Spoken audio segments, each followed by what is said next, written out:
Okay, this is a video to explain the dire state of the economy facing Rachel Reeves.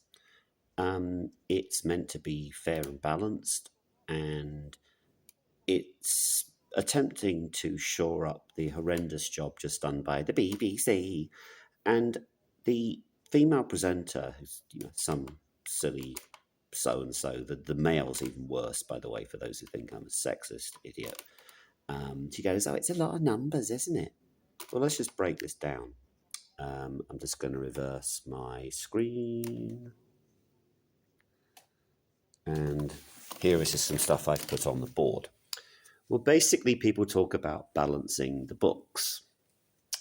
So essentially, on this side of the equation, you have your expense outgoings, and then you have your national assets.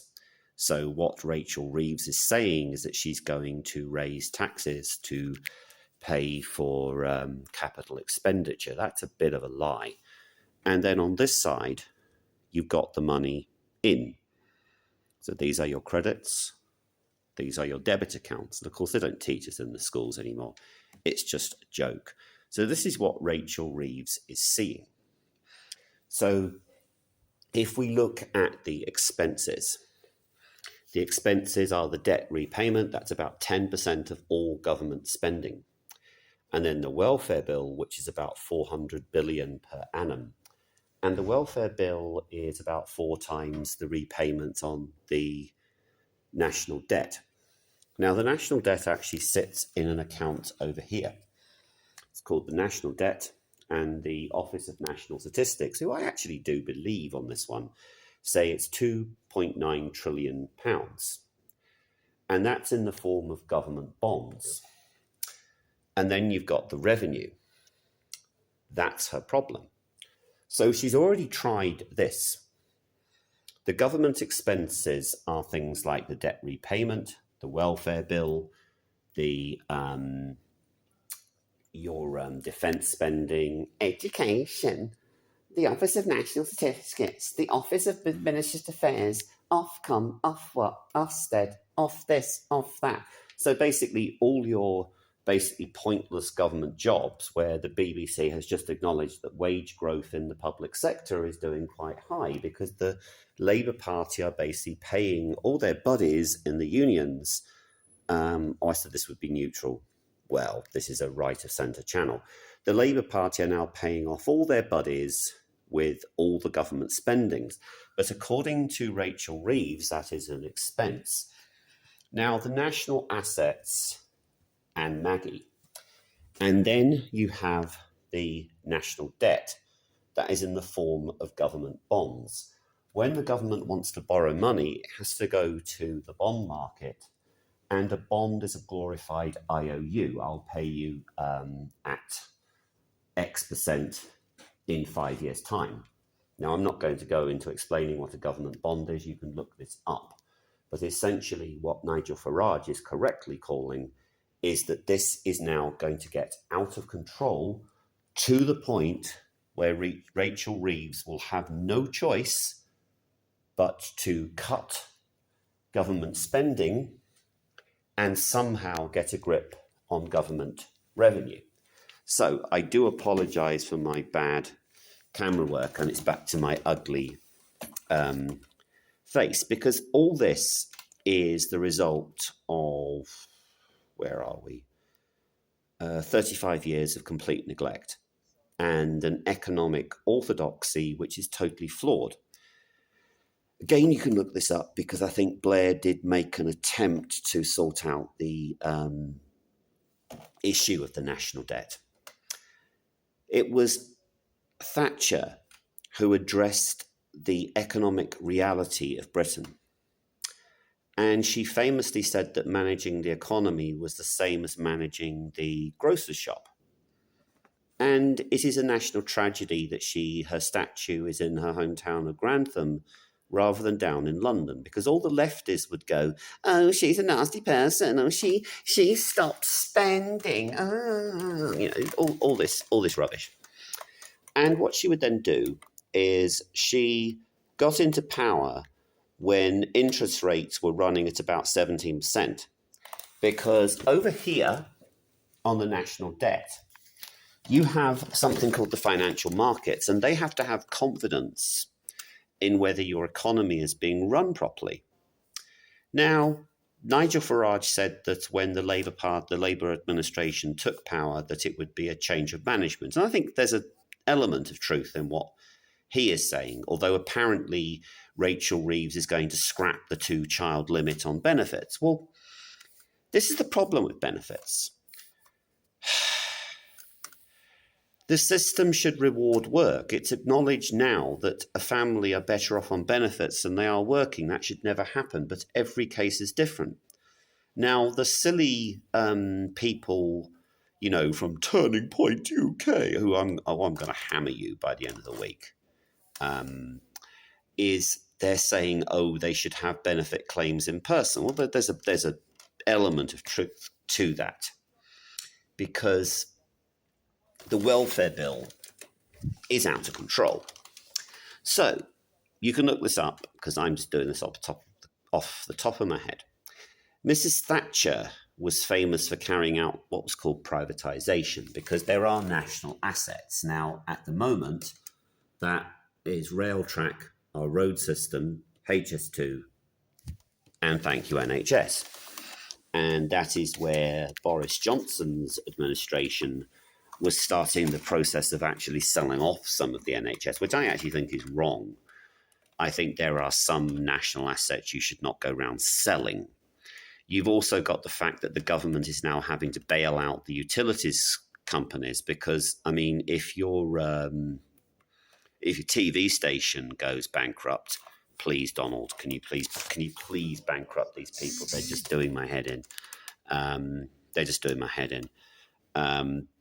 That's no loss. If you wake up and the BBC is gone, it's not so bad. But if you wake up and the water's not working, you've got a much bigger problem. And that's why in economics you've got the gold water paradox, is that why is a litre of water cheaper than a kilo of gold? Just go and ask Ricky Doolan that one. But essentially it's because even though water is more valuable than gold, gold is a lot scarcer.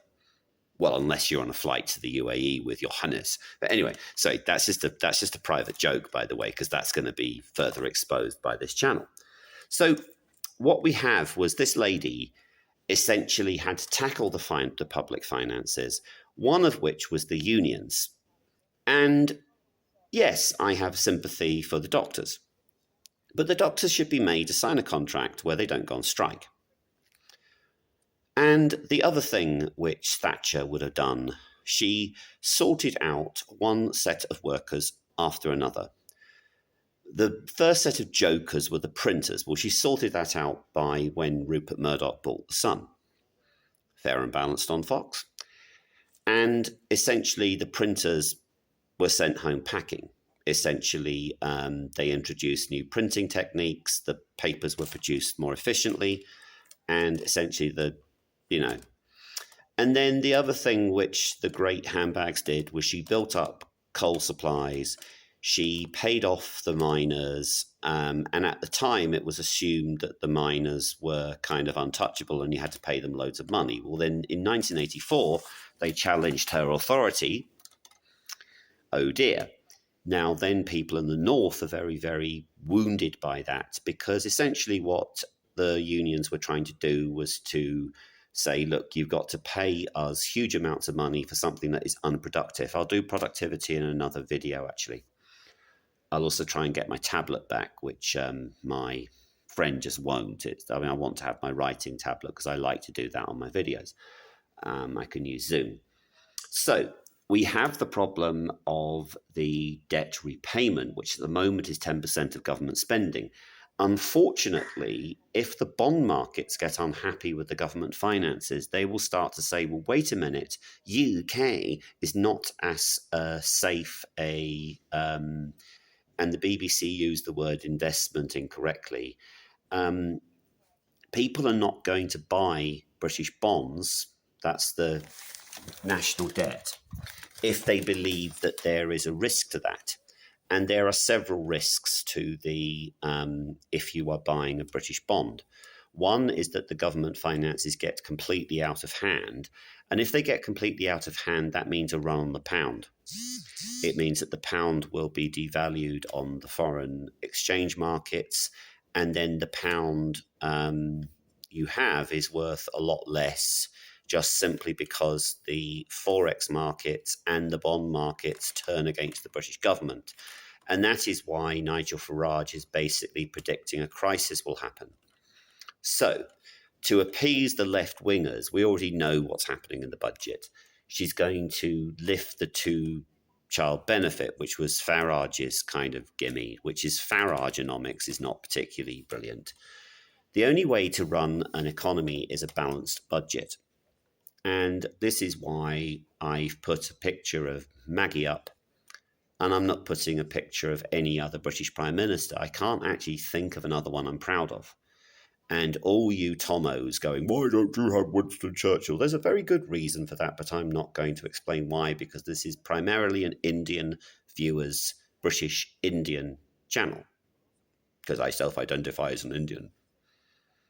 I mean, you can self-identify as all kinds of things in Britain, which should be actually illegal, but it's illegal to talk about that sort of stuff here. So what we've got is a need to... She is saying, to pay for national assets. Well, what? HS2 has become a joke. So why have Conservative and Labour governments betrayed Mrs. Thatcher? What they've done is Major was actually, apart from having an affair with Edwina Curry, that just puts you off your breakfast. He immediately started to run a budget deficit. And conventional economics says it's okay to run a budget deficit. And what that means is that your expenses outweigh your government revenue in taxes by about 5%. So the Cameron austerity budgets, or so-called austerity budgets, were where the deficit was being reduced to 5% of GDP.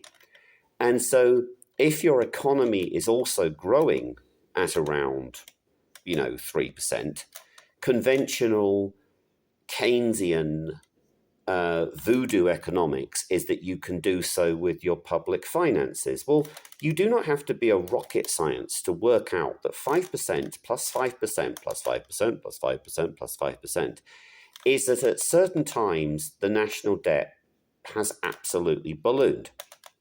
Let me then explain how Blair and Brown squandered the inheritance, and also Major squandered this woman's inheritance.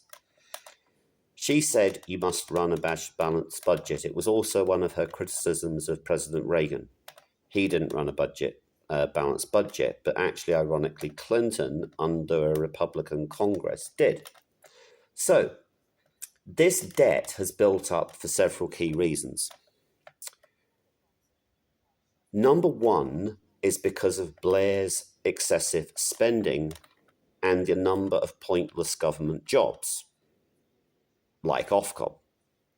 Now that's going to upset Lubna, but I don't care. Basically, there is no point having Ofcom. There is also no point having there is a point of having Ofwat. There's now a second treasury called the... what's it called? The OBR, the Office of Budget Responsibility. So basically, we've created another department to check that the finance minister is not fiddling the books. Who would have thought it that the finance minister would actually be responsible with the government's finances? They have been for 30 years. So the first person responsible for this was Blair. And Blair was actually responsible for this. He started to introduce PIPs. He started to introduce more benefits. And I qualify for PIPs. If I go back to UK, I'll actually get, 800 quid a month? Just because of my autism and ADHD.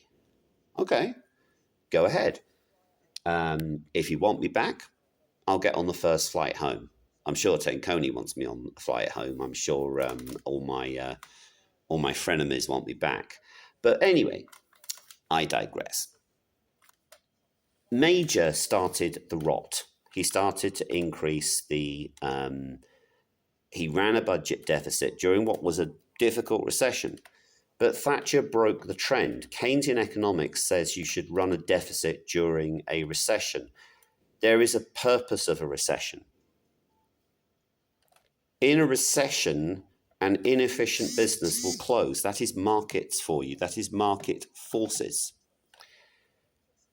What Blair then did was to increase welfare dependency. And I'm going to come to immigration in a minute. What then happened was the financial crisis of 2007-8, caused by the tip of the iceberg was the US mortgage debt. It's widely read about and people blame the banks. Well, in the case of UK, we suddenly had a situation where the government borrowing went through the roof, and then you had Cameron come in.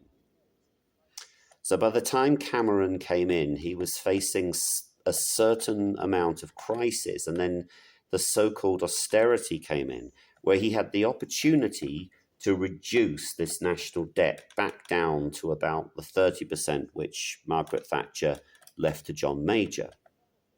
But he didn't. The first thing he did was, you can look this up, is that the national debt he did not go back to a balanced budget. The next thing that happened was the Brexit vote. Now, the Brexit vote devalued the pound and did have a short-term effect, harm on the economy. And I'm not getting into Brexit on this. But then came COVID. During COVID, we had Rishi Sunak on the TV going, you need to stay at home and I'm going to pay your wages.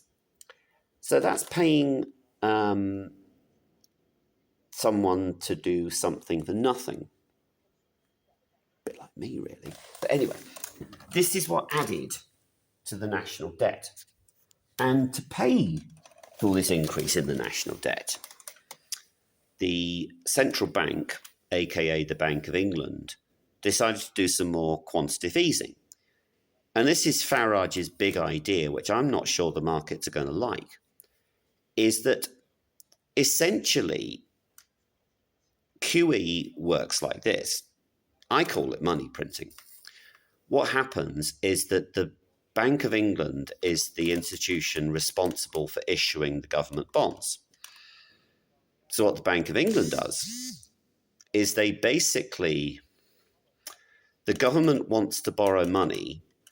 So the government, when it borrows money, has to issue the bonds. And the Bank of England creates money and buys the bonds. So these bonds exist, owned by the Bank of England, of which the government is paying interest on to the Bank of England. Sounds crazy? It's true. So what Farage is saying is that the interest bill on these government bonds doesn't have to be paid, because you're essentially making interest payments to the central bank, which is actually part of the government. I'm not going to have an argument on that, by the way. The central bank is essentially a de facto department of the government.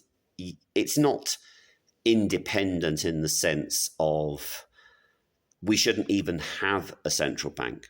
We don't need one. That's another topic of conversation.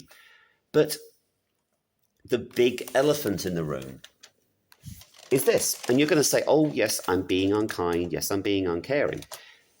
If she puts taxes up, what will happen is that doctors will go, wait a minute, I'm getting taxed this much in UK, I'm going overseas. Doctors will go, teachers will go. I mean, good luck working in a British school. Oh, we're a British school. We know everything about everything. Well, the British education system is crap.